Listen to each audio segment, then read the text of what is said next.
Hello friends, welcome to my new video. আশা করি সবাই ভালো আছে আর আমিও ভালো আছি। বাড়িতে কি সবাই লাউয়ের তরকারি খেয়ে খেয়ে বোর হয়ে যাচ্ছে? লাউয়ের একই রকম রেসিপি করে করে তোমারও আর ভালো লাগছে না?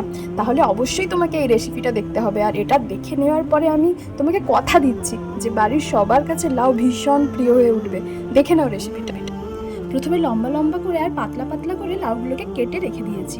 জল দিয়ে ধুয়ে নিয়েছি ভালোভাবে। এরপরে জলটা ঝরিয়ে নেওয়ার পরে ভালোভাবে নুন হলুদ মাখিয়ে নিয়ে কড়াইয়ে অল্প তেল দিয়ে ভালোভাবে উল্টে পাল্টে একটু ভেজে নিচ্ছি। খুব বেশি ডিপ ফ্রাই করার দরকার নেই, হালকা তেল দিয়ে একটু এদিক ওদিক ভেজে নিয়ে তুলে রেখে দিতে হবে। এই যে দেখো, ভেজে তুলে নিয়েছি লাউগুলো। এরপর ওই কড়াইতেই তেল গরম হয়ে গেলে একটা শুকনো লঙ্কা আর সঙ্গে মেথি আর কালো সর্ষে ফোড়ন দিয়ে দিয়েছি। এর সঙ্গে দিয়ে দিলাম কিছুটা কারি পাতা। পেস্ট তৈরি করে নিয়েছি, যেটাতে ছিল টক দই, তার সঙ্গে পরিমাণ মতো নুন, চিনি, হলুদ, ধনে গুঁড়ো, জিরে গুঁড়ো আর সামান্য পরিমাণ আদা বাটা। এগুলো দিয়ে এই ব্যাটারটা বানিয়ে নিয়েছি। এটা প্রথম থেকে দেখানো গেল না, ভিডিও করতে পারিনি। যাই হোক, এতে এইগুলোই আছে এই ভিডিওতে। এরপরে কড়াইয়ে ওই পেস্টটা আস্তে আস্তে দিয়ে দেবো। তার সঙ্গে দিয়ে দিলাম একটা কেটে রাখা টমেটো। এরপরে ওই টমেটোটা যতক্ষণ না গলছে একটু ওয়েট করতে হবে। টমেটোটা ভালোভাবে গলে যাওয়ার জন্য একটু ঢাকা দিয়ে রেখে দিলাম। এরপর ঢাকা খুলে দেখলাম বেশ ভালোভাবেই টমেটোটা ভালোভাবে মিশে গেছে, ওর সঙ্গে গলে গেছে। তো এইরকম একটা পেস্ট তৈরি হবে। আর দেখো, ভালোভাবে তেলটাও ছেড়ে গেছে, মশলাটা ভালোভাবে কষিয়ে নিয়েছি। এখন আগে থেকে ভেজে রাখা লাউগুলো ওর উপরে আস্তে আস্তে ছেড়ে দেবো, দিয়ে ভালোভাবে মিক্সিং করে দেবো।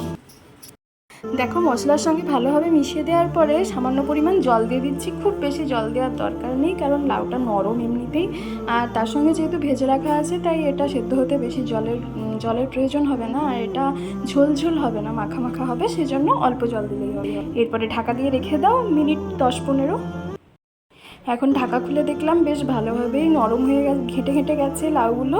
তো এরপর আলাদা একটা প্যানে কতগুলো একটু তেল দিয়ে কতগুলো বড়ি ভেজে নিচ্ছি। এই বড়িটা ওপর থেকে ওর উপরে ছড়িয়ে দেবো।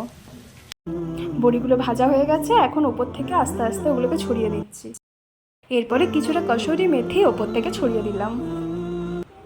এরপরে গ্যাস অফ করে দিলাম। এই যে দেখো, রেডি হয়ে গেছে আমার লাউয়ের এই নতুন রেসিপিটা। এই গরমের দিনে লাউ খাওয়া খুব ভালো। তো এইরকম নতুন নতুন রেসিপি যদি বানাও বাড়িতে, আশা করি সবার খুব পছন্দ হবে। আর দেখবে এই গরম গরম লাউয়ের এই রেসিপির সঙ্গে এক থালা ভাত কীভাবে উড়ে যাবে বুঝতেও পারবে না। কীরকম লাগলো অবশ্যই অবশ্যই আমাকে সবাই খুব ভালো থেকো, সবাইকে ভালো রেখো, টাটা।